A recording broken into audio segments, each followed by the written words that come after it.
Welcome to Building a Different Network State. This is a space for bold, radical conversations about what's next, politically, economically, culturally.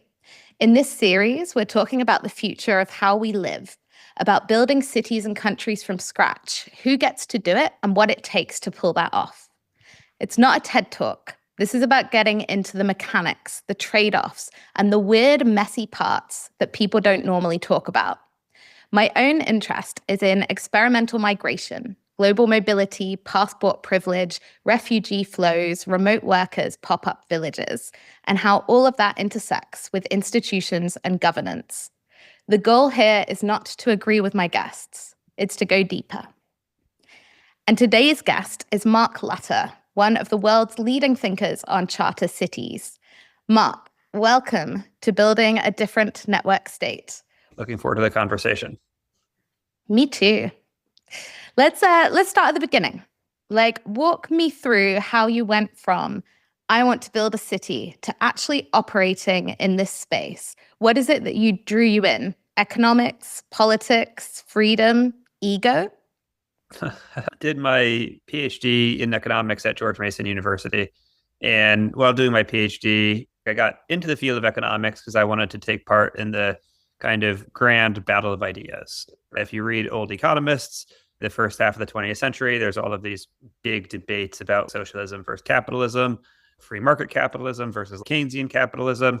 I got excited about economics, reading those old economists, where the big question was, how should human society be organized, right? Like how to think about what is the right form of government, what is the right kind of interaction between government and people amongst each other. And while doing my PhD, kind of two things happened. One, I realized that modern day economists don't really take the same stage for those grand debates anymore. So if you think of like old economists like Keynes, Hayek are kind of the two classic examples. You had Milton Friedman and Samuelson in the second half of the 20th century. You don't really have comparable figures. If you look at most econ PhD programs, they tend to be much more narrowly focused. Let's focus on this econometric technique and let's focus on this weird data set and how to squeeze some small idea out of that.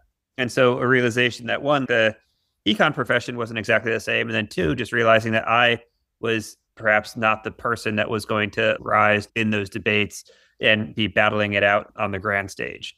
And so those two things made me think like, okay, if econ grad school or PhD, if I don't want to be a professor, what does that look like?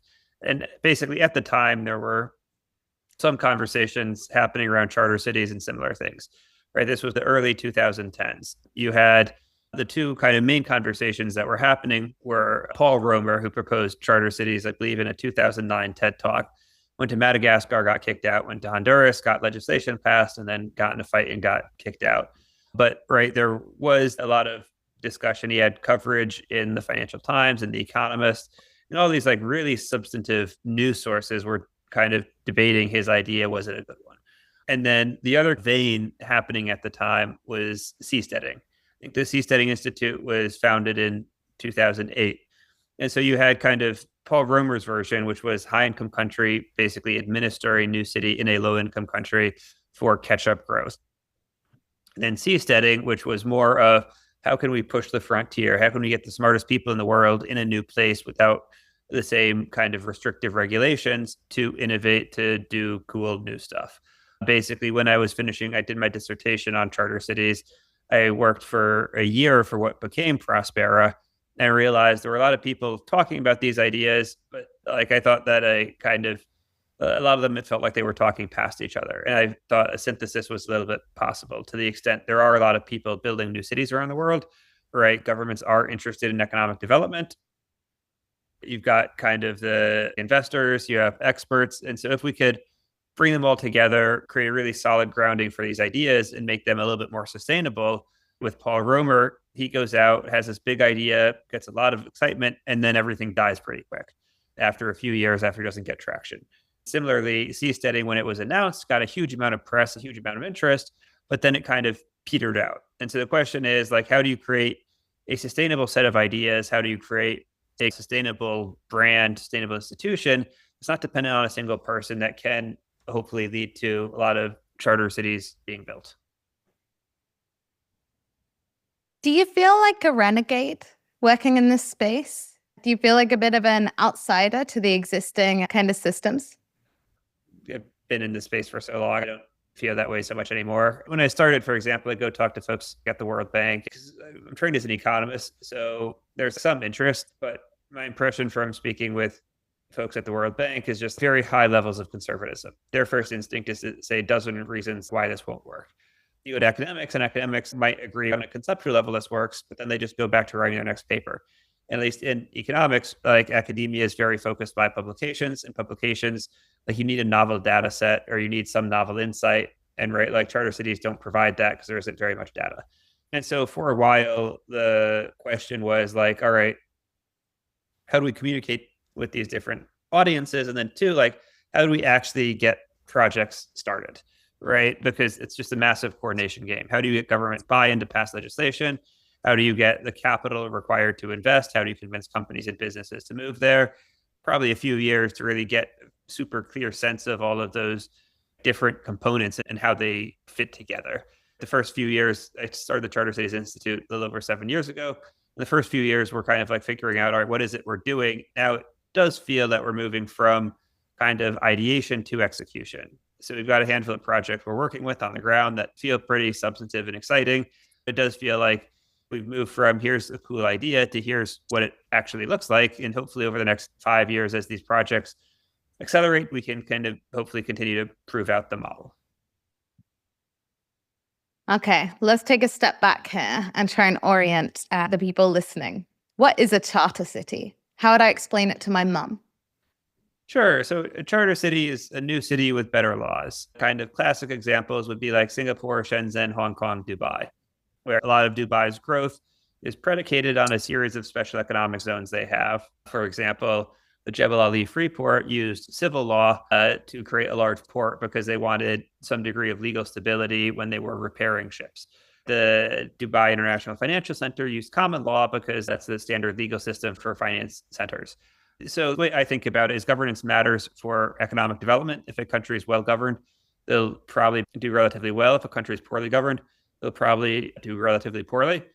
And it's very hard to change governance at a national level. But if you focus on a local level, particularly a level that doesn't have a lot of people living there, you can get much more substantive governance improvements that can lead to investment, job creation, migration, sustained economic development that hopefully can make that city a better place and spill over to the country, if not the region, and kind of improve policy and dynamics more broadly. So a new city with different laws. I think that's kind of my soundbite that I'm taking from what you just said. And how does that differ from a special economic zone or indeed from a network state? Sure. So a special economic zone tends to, the defining feature just is some degree of different laws from the host country. But if you look historically, the vast majority of special economic zones can be differentiated from charter cities on several dimensions.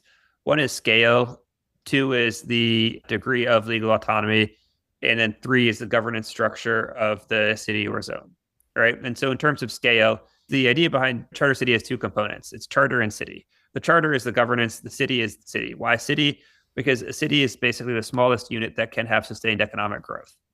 Might get a bunch of people registering their businesses there, but it's not going to change the fundamental growth dynamic of New York City, much less the United States. But right, like a city can have a different growth dynamic, have kind of sustained economic growth in a way like a smaller area can't. So many special economic zones are just like 5, 10, 50 acres where right a city has to be a city. So that's scale. Two is autonomy. Most special economic zones basically say, okay, this country has like X bundle of laws and regulations. How can we cut around the edges of this existing bundle and make it a little bit better? So it might be like we want lower taxes, or we want better streamlined business registration, or we want more reliable infrastructure, right? Just like figuring out how to cut along the edges of this bundle. Where a charter city kind of asks a different question. It's saying, look, from the ground up, if we had to create a legal system from scratch, what would that look like given the attributes of this location. And those attributes include both physical as well as like population attributes, right? What is the average income of the population? Is there access to a port? How large is the population? What is the current industry set in the region, et cetera? And so it's much more encompassing, right? Obviously, in practice, most governments don't give you a blank slate, but it's useful to start at that blank slate framing when thinking about the development. And then the third is kind of the governance of the city or the jurisdiction, right? Where a typical special economic zone will say, like, right, government passes law, then they will set up a special economic zone advisory board or governing board, right? And this board will then have some degree of authority where you apply to board, you get to set up your zone, but you're ultimately answering to basically this government appointed board, where kind of at least the model we advocate for charter cities is you get a private developer that comes in, gets the concession, and then sets up a board that governs the city. And government has some seats on the board, but kind of this heavy focus on private sector involvement, I think, is really important to align incentives correctly. And there's some other like smaller things. And again, none of these are like hard lines, they're spectrums, but kind of, I think it's a useful framing. As to the question, how do charter cities differ from network states?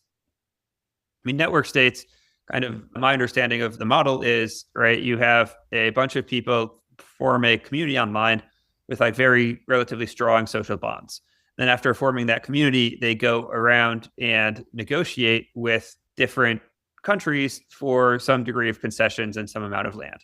And so they have similar things to the extent that, right, they're negotiating for legal concessions, to the extent that I think network states do have the ambition to be city scale, if not like country scale.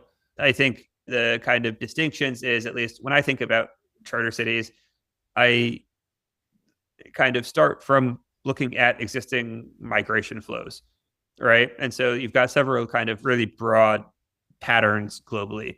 One is rural to urban in the global south. So Africa is going to add about 1 billion new urban residents over the next 30 years, right? This requires a lot of new urban spaces to be built for them.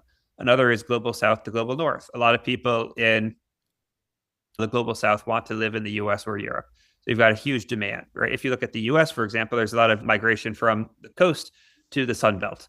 And so rather than thinking about like, okay, let's create a new demand for this place, let's just think about where are the existing demand patterns and how can we organize the governance in the areas they're moving a little bit more effectively to accelerate economic development. Okay, I think it's helpful to maybe take a step back and try to paint a little bit more of a picture of a charter city, of kind of this space. Like, what does it look like for a charter city to succeed, first of all? Like, what does it look like for one of these projects to be truly realized? And where are some of the projects today on that journey? Sure. So, I mean, the most successful like charter city is probably Shenzhen of the last like 50 years, right? Where Shenzhen in 1980 was a series of small fishing villages in China. Depending on the source, you'll get population estimates 30,000 to 300,000. And China in 1980, right? Deng Xiaoping, who had recently taken power, one of his famous quotes is, "You don't care what color a mouse is as long as it catches the cat. It can be a black, you don't care what a cat is as long as it catches the mouse. It can be a black cat or a white cat. And also like crossing the river by feeling the stones with your feet." With the general idea being, right, let's be less ideological and let's be more pragmatic, and China needs to develop. And the answer is open up some areas of the country that are like functionally backwaters that people don't really care about. So Shenzhen in 1980, right, a series of fishing villages right next to Hong Kong.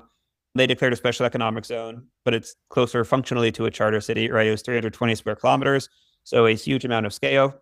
It basically delegated almost all authority to the municipal government, except for like rail and defense and post office and maybe one or two other things, right? And so what happened was it just grew extremely rapidly. Within 4 years, Shenzhen had the tallest building in all of China. They pioneered labor markets in Shenzhen. They pioneered land markets. They pioneered capital markets. And now Shenzhen is the manufacturing capital of the world. So that's like a very extreme example of what success can look like, right? There were several conditions in Shenzhen that made that success possible, which was, right, one, Mao had forcibly prevented urbanization.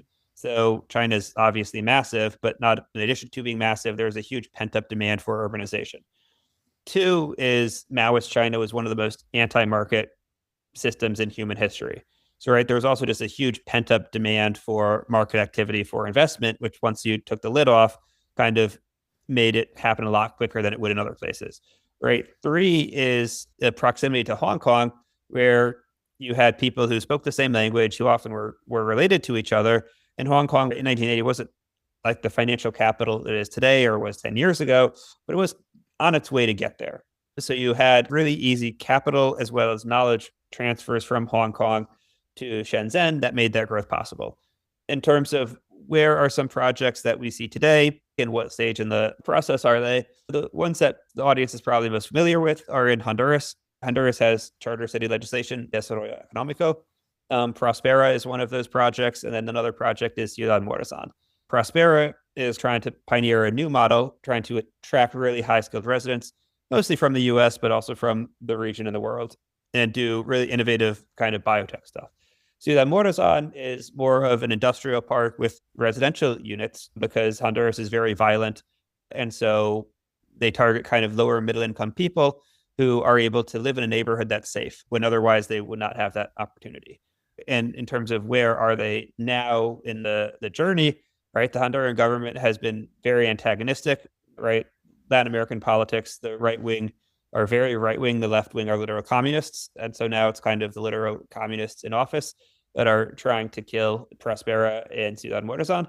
Prospera has filed a lawsuit against them. There's an election in, I think, 9 months, maybe a little bit sooner, 7 or 8 months. And it remains kind of a little bit unclear as to what the outcome is. We've started early conversations with a project in West Africa that is in fairly advanced negotiations with their host country. They expect to get their legal agreement, investor agreement ratified this summer. And the investor agreement is very strong. It creates a lot of authority there's an island off the country's coast, 600 square kilometers, and it creates a lot of authority for that island to govern itself with the investors. And their challenge is, it seems quite likely they get that law passed.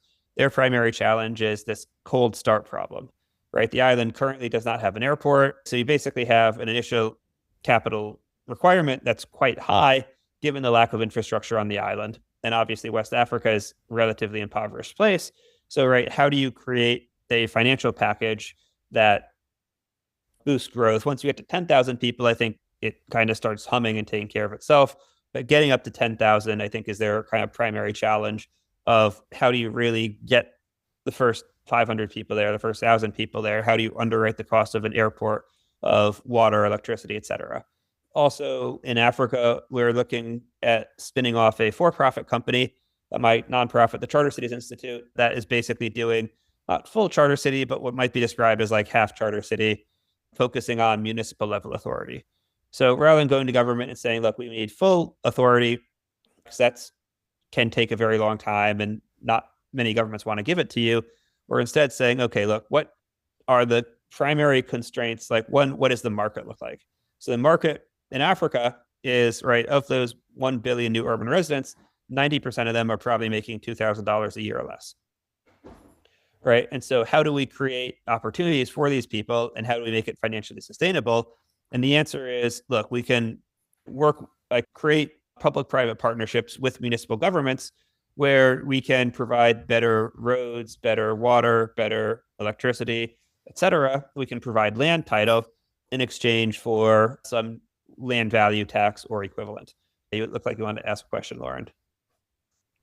Yes. So a question that's come to mind and everything that you've just been describing is, how long does it take to make back the money of starting a new city? Now, is that a decades-long process, longer, shorter? Yeah, I think decade plus is probably a right assumption. It really depends on the project and the location. If you look at venture capital firms, typically will have like 5 to 7 year payback periods. Infrastructure funds tend to be a little bit longer. Like if you look at really long-term infrastructure, which might be like building an electric plant, they might have like 25-year payback periods.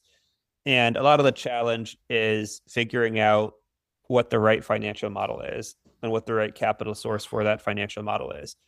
I have explored a project in the Caribbean, for example, where the payback period was probably relatively quick because the island had a lot of land, because the economic value was very depressed, and because of its proximity to the US and existing infrastructure, right? If you were able to strike a deal with government, you would be able to grow pretty quickly and pay back investors pretty quickly. But that was kind of contingent on striking the right deal with government, and the government had other plans on what to focus on. If you look at projects like the one I mentioned in West Africa, they probably have a bit of a longer payback period, just given the lack of infrastructure on the island and the challenge in getting the first cohort of people there. All right, I'd like to step back into charter cities and network states. So, based on our conversation so far, I think we can break it down as a charter city starts with land and laws, and a network state starts with community and mission. One is economic and geographic, focused on the bricks and mortar, and the other is digital, cultural, and fluid, focused on people and ideas. Do you agree with that assessment? Where do you kind of sit on that spectrum? Yeah, I mean, I think that's a probably fair summary. I mean, I'm more interested in charter cities. I think network states are interesting. But to me, the kind of like, I guess, primary question is how do you actually get a community of people big enough for a network state? So kind of one of my hot takes is in the last 50 years, the most successful network state has been Jonestown. And for those who don't know Jonestown, that is when a cult moved to Guyana and then committed mass suicide after they murdered a US congressman who was visiting to check on conditions, right? And the point of that is if you look at mass migrations in human history that successfully lead to the establishment of new societies, there's kind of almost like two important components. One is like usually religious. It doesn't have to be religious, but there has to be like a really strong connective tissue for the people. And Israel is an example of that, right? Like you had a multi-thousand-year-old religion, and that kind of connective tissue, which is typically religious, usually needs to also be paired with persecution. So persecution causes mass migration. Their religiosity or connective tissue coordinates that migration to a specific place, right? Israel, you had a bunch of Eastern European Jews in the beginning that were facing literal genocide, and they had a fairly strong connective tissue. So they migrated to Israel, and Israel is a pretty successful society now. You similarly had the Mormons in Utah who had a much newer religion, but were also facing persecution, first in New England, then I think in Mississippi before going to Utah. And that was also embedded in this larger migration pattern where if the Mormons didn't kind of move to Utah, some other group of Americans would have moved to Utah in the next 20, 30 years because America was expanding out west. And so to me, the main, I guess, like hesitation with the full embrace of the network state model is it seems to me that like, right, to build that type of really strong connective tissue is like really difficult. And then to coordinate that connective tissue to move to a new location is also really difficult and usually ends up having some kind of persecution component that causes that mass migration. Interesting. I guess another example of network states outside of the kind of Balaji Srinivasan scene that I like to point to is Islamic State, which I think is interesting as an example as well, since you kind of frame network states in that religion kind of sense, almost like a charter city is the new state. And actually the network state is kind of the new religion. Maybe one's more kind of ideology and belief, and the other is a bit more kind of pragmatism and infrastructure. Would you agree? Yeah, I think so. I mean, I think Islamic State is a good example, right? It attracted people from around the world based on a very strong ideology. I think you can found religious charter cities, but at least the charter cities I'm excited about tend to be a little bit more economics based. So I think lots of people should try to run lots of different experiments, but at least the experiments I'm betting on tend to be the ones in my interest and wheelhouse and the ones that I think have an underlying scalable logic that hopefully makes sense. Yeah. So I think it's kind of chicken and egg in a sense in my head, because I think one of the problems that network states face is being able to actually bring a lot of people together, but as you say, with quite loose connective tissue. At the same time, a lot of those projects are tens of thousands of people. Whereas with a lot of charter cities, one of the biggest challenges is, in fact, population, right? Like, even in, I'm thinking of examples in the Middle East. Like, I know the Line in Saudi Arabia, they have like think tanks going on about how are we going to get people to come and fill this new city that we are building.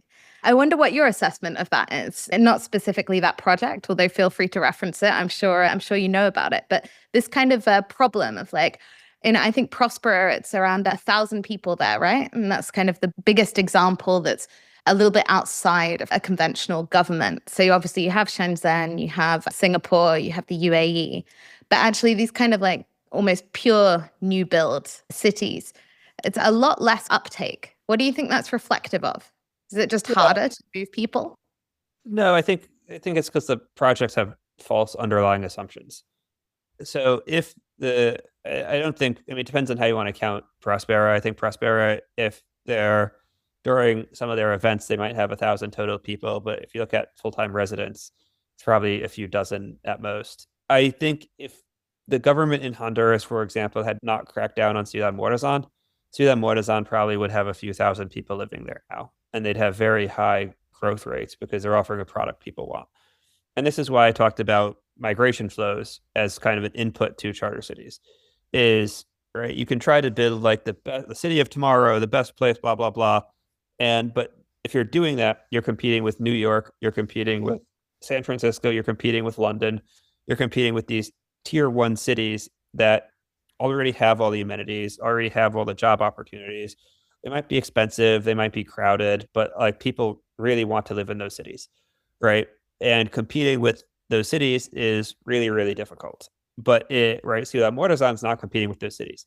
Ciudad Morazan is competing with neighborhoods in Choloma and in, what's it called? It's not Santa Cruz. I should know this.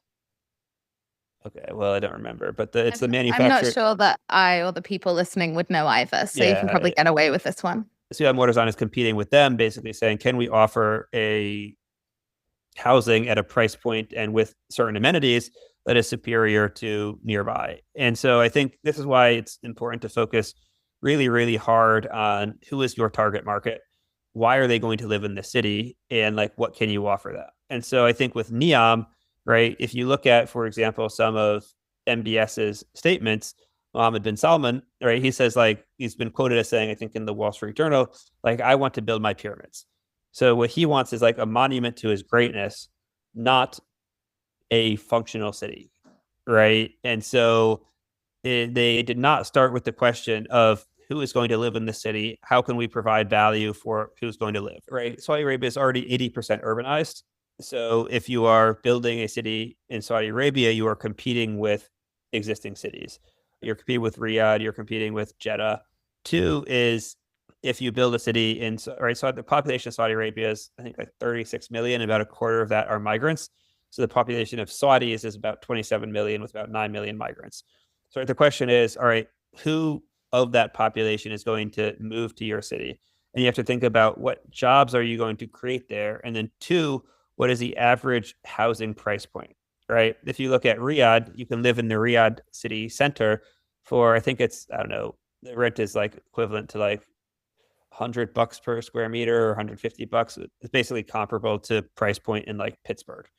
And so the question is, right, like, what job opportunity offering can you have combined with the price point living there and the amenity set in a new city? And then why would people that's why people are going to probably relocate from the current city. And I think from what I can tell with the Line, right, they were just like, we want to build a global city. That is the goal. And thought, okay, well, to build a global city, we need all this crazy architecture. We need all this crazy stuff without actually thinking about the underlying function of a city, which is to work as a labor market, to have everyone live in the same place, to increase productivity and get amenities.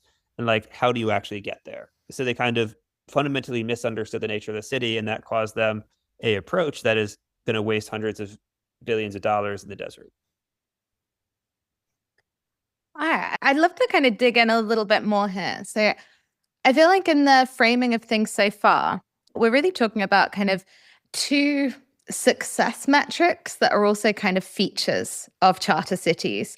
And one is about sovereignty, so new laws, as you mentioned before. The other is about economic growth. And so, on both of those things, who is accountable when something goes wrong? So, if you have a charter city with its own laws, maybe Prosper is a good example of this. Maybe there's something a bit more theoretical to kind of shed light on it. But like, what goes wrong in that respect? And if a charter city is in sort of economic crisis, if it's failing on that economic growth front, who is accountable and who is responsible for fixing that? Yeah, so I think there's like multiple metrics for accountability. I think one is kind of the developer will strike a deal with the host country. Maybe the host country will already have a legal framework in place, or maybe the developer will create a legal agreement with the host country. And then depending on what that legal agreement is, that might set out certain terms and conditions. For example, you need to create 1,000 new jobs by year 5 and 10,000 new jobs by year 15, right? So I think there is the role of the host country can be to help specify what these relevant metrics for success are. If they say, look, Mr. Charter City developer, we are giving you a substantial amount of legal authority because you're promising to create jobs and to create homes and to build a new city and do all this good stuff. But let's hold you accountable. Let's come up with some metrics. And then if those metrics aren't met, then you have some financial liability or your amount of legal authority is restricted or something like that. So, right, like another option is just people voting with their feet. The vast majority of charter city projects are on greenfield site, which basically means nobody lives there. And that means the first generation of people that move there choose to live there. That's a lot more accountable than basically any government today, where at least for the first generation of the charter city, everyone who lives there has actively made a choice. Like, I'm going to move my butt there because I think that it offers a better situation than the alternative. Right after the first generation, then people still live there and maybe they grew up there, their parents lived there, whatever, they were born there. But I think, right, like cities, because they're smaller, allow for a little bit more choice in voting with their feet. And then the third way is you want to structure the developer to benefit from increased growth. And growth tends to be a function of two things: the number of people and the productivity per person, right? And so therefore, the incentive of the developer, if they are a residual claimant on the total amount of economic activity, and they could be a residual claimant through ownership of the land and leasing it out. They could be a residual claimant through taxes, just like some mechanism where the developer benefits from more economic activity. That means the incentive of the developer is to, right, attract more people to live there and increase the productivity of the people that live there. Is it a perfect feedback loop? Like, no, of course not. None of these feedback loops are ever perfect. This is kind of the main question of government, right? Like, who watches the watchmen?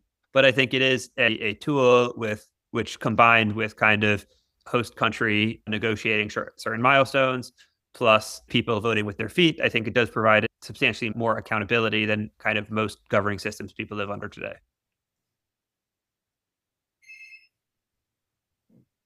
Okay. How do you create a shared identity from scratch? What binds people together besides laws and land? Yeah, I think this depends on the type of project that you are working on, right? Like, some projects require a stronger shared identity than other projects. To me, I think a lot of times, I can talk about this project that worked on in the Caribbean, even though it didn't work out, right? So in this project, there were about 40,000 people living in what was basically a failed charter city. It had been granted substantial concessions 50, 60 years ago. And the initial 10, 20 years, it was a boom town. And after that, the government and the developer got in a fight. And since then, it's kind of chugged along doing okay, but like never really, like never lived up to its potential. And so there, one of the questions was like, okay, one of the key ingredients for success was high skilled immigration, right? Like, we would need to really achieve the maximum amount of success. We need a lot more people, and the country just didn't have enough people. And so we would need to make sure it was relatively easy for high skilled people to move there and work there. And that's kind of what killed it the first time, is there ended up being conflict between the residents, the citizens of the country, and the high skilled people who moved in. Our question was, okay, how do we structure this in a way where we have the high skill immigration that's necessary for the economic activity to make this a valuable asset, to make it a better city, but also make sure that the local citizens and residents aren't left behind and benefit from the economic upswing, right? And so there, we never really executed on this. We talked about it a lot, but we couldn't really get the first stakeholders to buy in a necessary way. But we did, right? Like what this would have looked like. Right? We met the Chamber of Commerce several times. We had a plan to go meet at civic institutions, which were largely religious church groups. Had discussed hosting a pop-up, like a 1-2 month event. And there we wanted to make sure that the pop-up was really heavily focused on engagement with the local community. So not just like, okay, we're going to bring a bunch of Americans to this place and party with each other, but like every Sunday or whatever, like you get points if you go out and interact with the locals, go to their churches, talk to them, figure a way to make sure that the newcomers, the people who live there, feel like their interests are being respected, that they're not being trampled, that they're not just serving as service sector employees for these new people, and that the new people feel like, I can make this home. I'm not just a passerby. I'm not just living here. This can actually be home. But at the same time, I understand that there are people that already live here, and I need to understand their culture, show them the proper amount of respect. And so, like, I don't know that like, right, we thought a lot about that. We never really executed on it. So it's unclear how it would have turned out. But I think one of the failure modes for this project, these types of projects, are if you get a bunch of high income people that come into an area and then the current residents only serve as basically wait staff or service sector staff to these new high income residents, that ends up building kind of frustration and resentment that can spoil over into negative political action or protests or things like that. Well, yeah, I mean, everything that you just described is gentrification, right? And that's a problem in the charter cities context, but also in the broader context. You know, like the idea of local communities becoming kind of the service layer for highly skilled kind of tech workers from around the world is a problem we see in the nomad scene a lot as well, in places like Tulum in Mexico and places like Bali. What are some of the solutions that you've seen, either ideas or things that have actually worked on that integration piece? Can you Yeah, I double mean, click on that a little bit? sure. I mean, like as I said, I think you want it to be very intentional from the start. And that means I think the team that is engaging in the project needs to go out and understand the local culture, understand the community, kind of be part of it. I think you want to make sure that first generation of movers, right? The first out of 500,000 people that move to this location also inculcate that culture, that kind of support, that engagement with the local community. And so you want to build that culture in. And then with a charter city, you also might want to set aside some of your revenue towards scholarships, towards education, towards upskilling. Another thing you can do is a lot of countries might have a fairly skilled diaspora where they might be working in the US, they might be working in Europe, but you could run a campaign to bring some of that skilled diaspora back to the host country, back to the city, and figure out what roles that the diaspora might take. And because they might be a little bit more skilled than the local residents, they might get kind of senior executive roles. You might be able to pair them with companies that are investing to make sure that they're benefiting. One of the things that we've done in Zanzibar, we hosted Zanzalu last year. We're hosting it again this year. And there we're trying to bring together people from across East Africa, across the world, but with a really strong focus on also local engagement. And so we hosted, for example, a university day where we got a few hundred people from the local universities to come and attend last year. They could listen to international entrepreneurs as well as local entrepreneurs. Right now, one example, we had a government official who we were discussing, and he's become one of the strongest advocates for Zanzibar this year because he's like, yes, Zanzibar needs this, Tanzania needs this, like we want to help. And I think because he sees that this isn't just a bunch of foreigners coming in, it's also got a really strong focus on local engagement, local upskilling.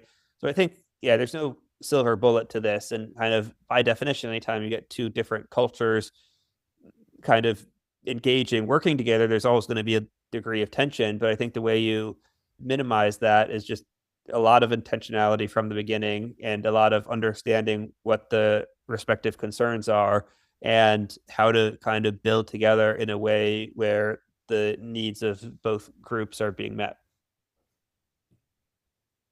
Yeah, so I see what you're saying on like, I guess like the project level, right? So as in like if you are a real estate developer, a charter city founder, like part of the team trying to bring this thing to life, then yes, you want campaigns, you want kind of like this community outreach layer, right? You want to kind of hire people into your team to be able to sort of make things happen. But this leads me to another question because in order for a lot of those kind of programs to work, and not just in a charter cities context, but in urban contexts more generally, and this kind of community integration layer, it requires people to actually participate. So I'm curious, like, why do people move to charter cities? Is it just about taxes? Is it about cost of living? Is it about ideology? And is any of that at odds with the concept of integration, like what a new resident might be asked to do to try and give back to that local community? I want to understand a little bit more about the kind of incentives there between community and newcomer. Yeah, I mean, I think it depends on the charter city project and who your target market is. There are people that are trying to kind of build something like Monaco, but a new version where Monaco is basically a retirement community for rich people. And I have friends in Monaco. It seems like a nice place to live, but it's not dynamic. It's not welcoming of the kind of kid who just got off the boat and wants to make a name for himself. So, yeah, I think these challenges will be more present depending on what the intention with the design of the charter city is, right? If the charter city is kind of like a resort for high income people and a community for them, then it'll be much more difficult because the average resident, the average visitor is going to be looking for an easy life, good drinks, like whatever, versus if this is kind of a long-term co-creation project of building a new dynamic city. And so I think it really depends on what the goal of the charter city is, right? If your goal is to appeal to a demographic, a class of people that doesn't want to engage the locals, obviously local engagement will be much more difficult. If you're kind of right, can sell the vision that like, yes, we want to like we can engage, we can benefit. This is kind of a co-creation project. You might restrict the type of people that would move there, but like I think you have perhaps a better underlying base within which you can build for the longest time. And I think there's also just like, okay, you don't even care about the digital nomad types, the rich American types. And all you want to do is build for the locals. You don't even have those kind of issues because 90% of the residents are people who are already from that area or just looking for a better job, cheaper housing, better schools for their kids, whatever that deciding factor might be for living in that city. Can you give any kind of example criteria for people to move to charter cities? Like if our listeners today are listening to this and thinking, oh, I want to like investigate, maybe I want to move to a charter city. Like when they approach the websites of projects, like what are the kind of requirements? Like, is it about minimum incomes a lot of the time? Is it about shared values? I guess in my head, I'm trying to understand almost what the difference is between a building, a real estate project, and a charter city here? Like, is there more to it, or is it essentially just kind of a build it and they will come? And actually, most people are kind of welcome to move to a charter city. Yeah, I mean, there aren't that many live charter city projects, right? You have the two I've mentioned in Honduras. You've got a lot more that are in like earlier stages, but like don't have physical locations yet. And so I think, for example, I think I mentioned the kind of for-profit spinoff, the Urban Expansion Company. Right there, I suspect very few of your listeners will want to live in these cities. We're targeting basically tier two cities, rapidly growing tier two cities in Africa. So this is not like Nairobi, it's not Lagos. These are the tier two cities in these countries.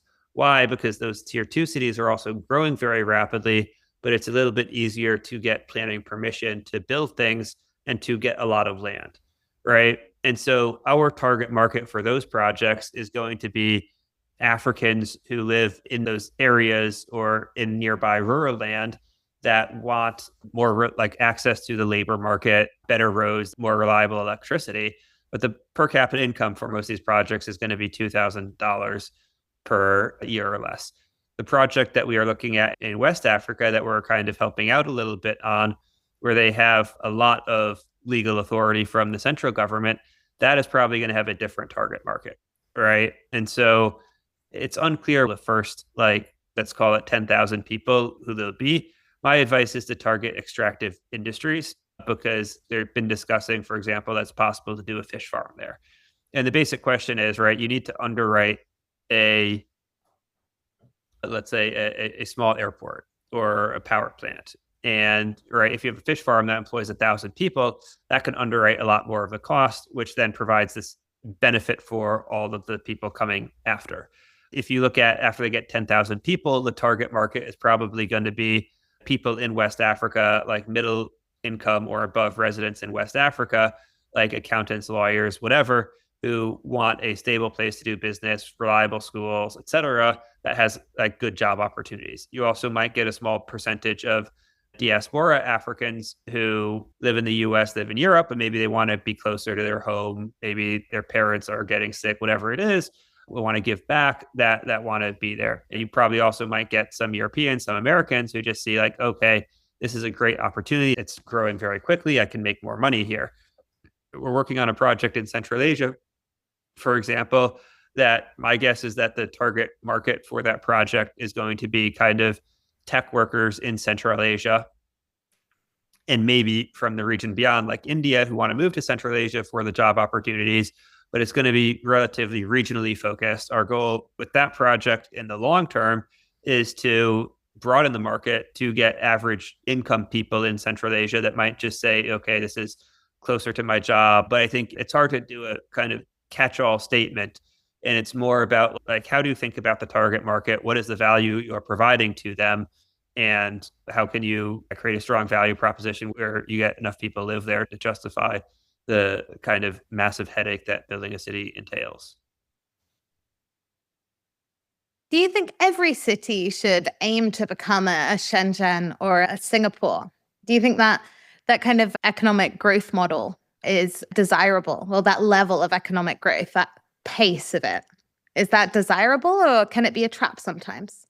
Oh, it's very desirable. I'm an economist. Economic growth is great. I like, right, people in Shenzhen was created as a special economic zone. Per capita income in that region was like under $200 a year. Like, I can't imagine living at under $200 a year. It's just insane, right? You're probably constantly hungry. I don't know, like a third or half of your kids die because you can't get them basic medication. It's awful on every margin. I think having people be better off is very good. Obviously, you need to take into account like future potential, like economic growth. You don't want to exhaust exhaustible resources, but the vast majority of economic growth does not exhaust resources. Or if you look at total reserves of most resources, they go up because new technology allows us to recycle or uncover new resources more effectively. I don't think it's possible for every kind of city to be Shenzhen or Singapore. People are like, Singapore did not have any natural advantages. And it's like, yes, Singapore had lots of natural advantages. It is a island with a good natural harbor that's located on a major trading choke point. It was run by the British for 150 years before it gained independence.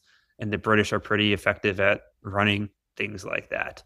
It basically was unpopulated when it was there, and their population was largely imported Chinese labor. So they didn't have kind of the original sin that the US and some other countries did with local populations. And that kind of, I think, created a degree of stability. Chinese migrants tend to be pretty economically successful wherever they go. And that was probably a benefit to Singapore when they gained independence. It's not a natural resource, but Lee Kuan was arguably the most successful statesman of the 20th century. So obviously having him as the leader of Singapore was tremendously beneficial. So there's a lot of inputs that go into what makes a place successful. And I think it's very important to have a realistic idea of like here's the target market, here's what we're doing, here's what a best case, middle case, and bad case scenario look like.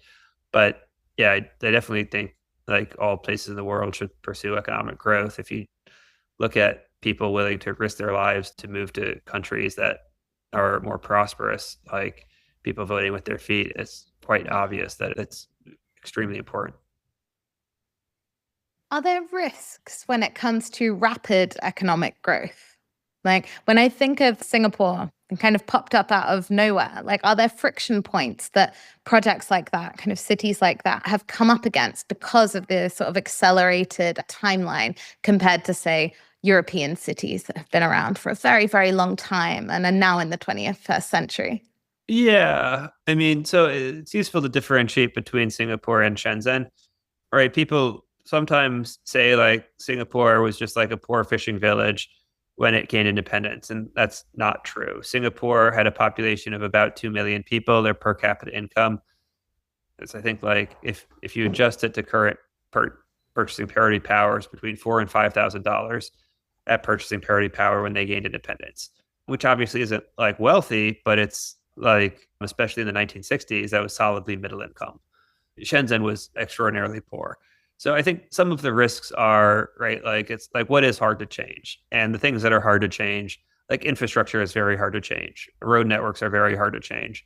Like I haven't researched this in depth, so take this with a grain of salt. But my understanding is that many kind of Chinese cities are built around the car to an even greater extent than American cities are. And so because they're built around the car, they've got like they're dominated by big, I don't know, 6, 8, 10 lane highways. They're very hostile to pedestrians. They're very hostile to biking.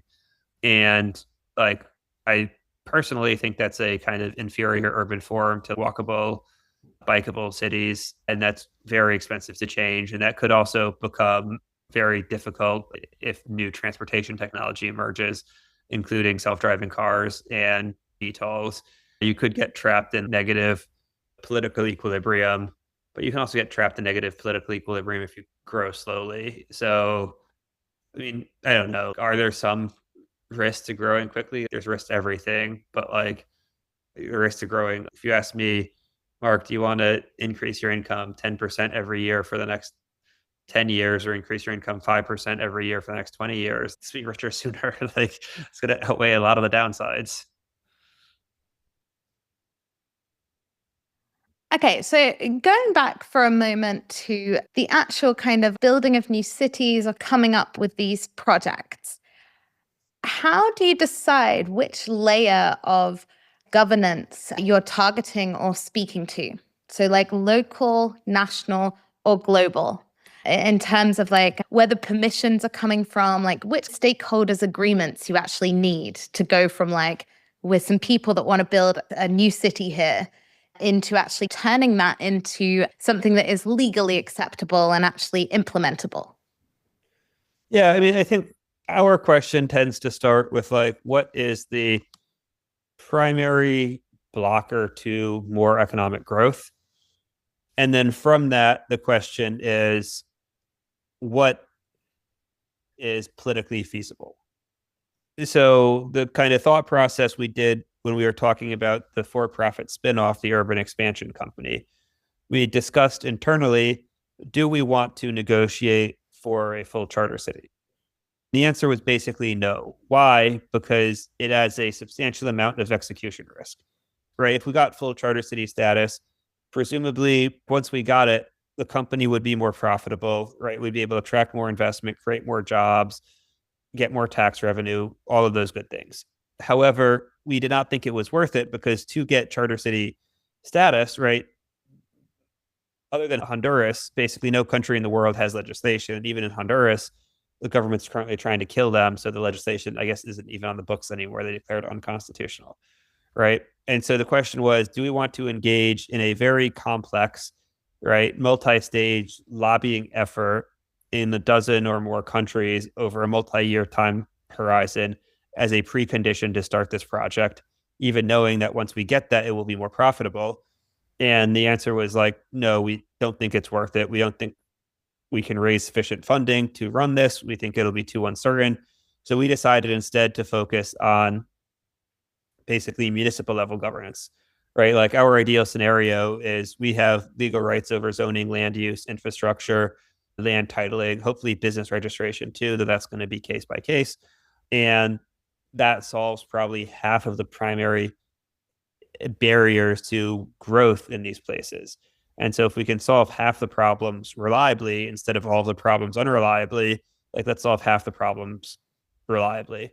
For this project in India, for example, right, we're working with a local nonprofit that's passed special economic zone legislation in Uttar Pradesh. And it's only at the state level, it's not at the federal level.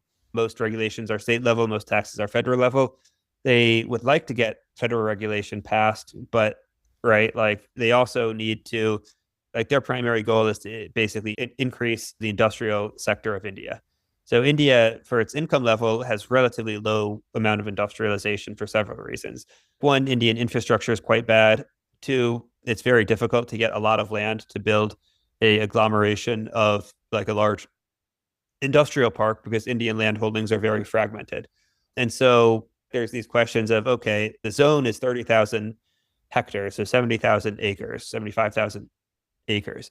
And if there are limited resources, does it make sense to focus on lobbying the central government for concessions, to getting other states to pass similar laws, or to figuring out how do we get enough land, right? Because they can pass the zone and it'll just apply anywhere.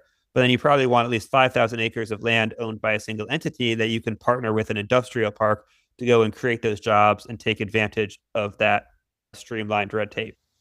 And so there, right, like, yeah, it's our calculus is what are the binding legal constraints to economic growth, and then like what is the probability of political buy-in from the relevant level of government to unlock that. And that's where we spend our time. Okay, so as somebody who spends a lot of time then speaking with municipal authorities, what's the weirdest or most surprising thing you've learned about how cities actually function? Maybe something that surprised you when you first got involved in this space. I don't know. It's just the most surprising. And I thought you were going to ask what's the most surprising thing from interacting with governments. So maybe I'll answer that question and then see if I think of another question. The thing that's somewhat surprising is when you talk to people about charter cities, the initial reaction tends to be like, no government's ever going to do that. And I've actually not, to me, it's the primary challenge has been oftentimes getting lost in the bureaucracy, right? So meeting the heads of state, they tend to be quite supportive because they're like big, shiny projects. Maybe I could put my name on it. Like I get a big win, right? They're typically happy. What oftentimes happens, especially in emerging markets that have governments that aren't very effectively staffed, the execution is oftentimes harder than the kind of initial sale. In terms of, oh, here's one that I guess it's kind of dumb, but something that's very surprising to me. Like, I guess basically every coastal city, not everyone, but most coastal cities, they just dump all the kind of human waste into the ocean. And I hadn't realized that. And I guess the kind of standard best practice is you just put like a really long pipe in the ocean. So it goes like 50 miles out. And it like, I guess kind of makes sense, but it was kind of a little bit surprising when I heard that. We were talking with a local developer and the city just puts it all in the ocean, like right out in the ocean, not even very far out. And I was just like, well, why don't you do that and put it like just, I don't know, 5 miles out?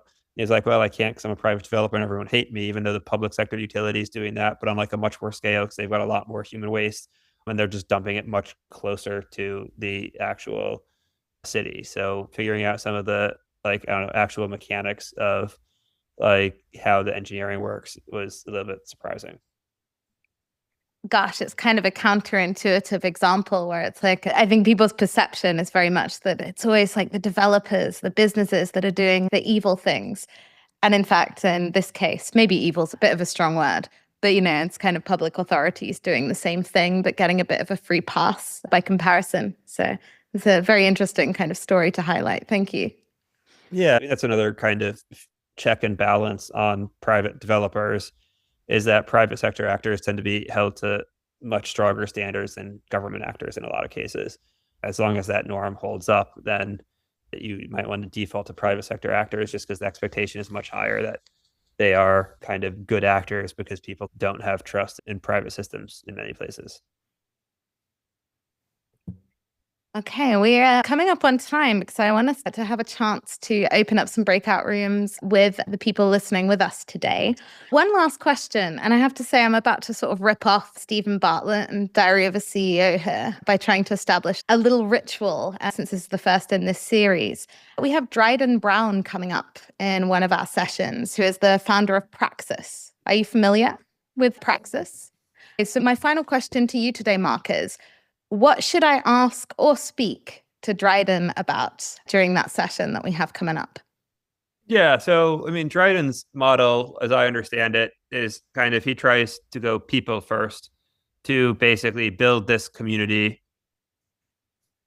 and once you have this community, you can use it to negotiate with government and I guess then use that as leverage. And to me, the question is, I think their community might be, I don't know, 50,000, 100,000 people, but like how many people, what percentage of those people are actually likely to move? And especially if you start like maybe you signed up when you were 30 and now you're 35 and you've got a girlfriend or a wife or a husband or whatever. And it's like, okay, well, now she works in the city, so now I'm less likely to move. This happened also with the Free State Project, which, right, there was kind of a agreement. I think it was a dominant assurance contract, which basically went around, signed a letter that says, when 20,000 people sign this letter, we will all move to New Hampshire. And they were all libertarians with the idea you get 20,000 libertarians in New Hampshire, you can influence the politics and make the state more libertarian. It took them 15, 17 years to get 20,000 people to sign. And by the time they got 20,000 people to sign, if you'd signed 15 years ago, you're at a very different stage in your life and you're much less likely to make that move. And so to me, the question is like, okay, you have this community, but like how real is this community? How strong is this community? How many people are actually likely to move when you announce a project? Like what are the conditions they want to move under? He's talked a little bit about Greenland, but to me, like Greenland sucks. Who wants to live in Greenland? It's really cold all the time. Like Puerto Rico has the most tax advantaged status for American citizens in the world. If you're an American citizen, Puerto Rico has the lowest taxes by a pretty substantial amount in the world. And Puerto Rico has been bleeding population to the mainland US over the last 20 years. They've lost like 20, 25% of their population. And Puerto Rico is a beautiful place to live. Like Old Town San Juan is absolutely lovely. So I guess, yeah, how do you have the community? How do you really solidify that? How do you get them to move? What does that look like? Interesting. It's kind of an interesting question, isn't it? It's like we talk about voting with your feet a lot as like an exit mechanism. But really, I think one of the challenges for Praxis is like, will people vote with their feet in an entry mechanism sort of way? And I think it's a really interesting point you bring up that I hadn't really thought about before. The kind of demographic position of people who are interested in a project. Once that shifts, I mean, your target audience shifts as well, right? Like as in maybe after 10 years, if everybody's sort of in their mid 30s to mid 40s, then suddenly you're thinking more about families and kind of providing that infrastructure, which can be quite different from people who are younger and not even thinking about that yet. So thank you very much. You have made me excited for that session with Dryden now. And we'll, of course, make sure you get an invite to that, Mark, in case you want to join in the audience. But for today's session, it's been such a pleasure speaking with you. I feel like I've learned so much and I'm going to go away with lots of things to kind of look up and reflect on after the conversation. Thank you also to everybody listening for being here and for caring about this conversation in this space. We really appreciate that.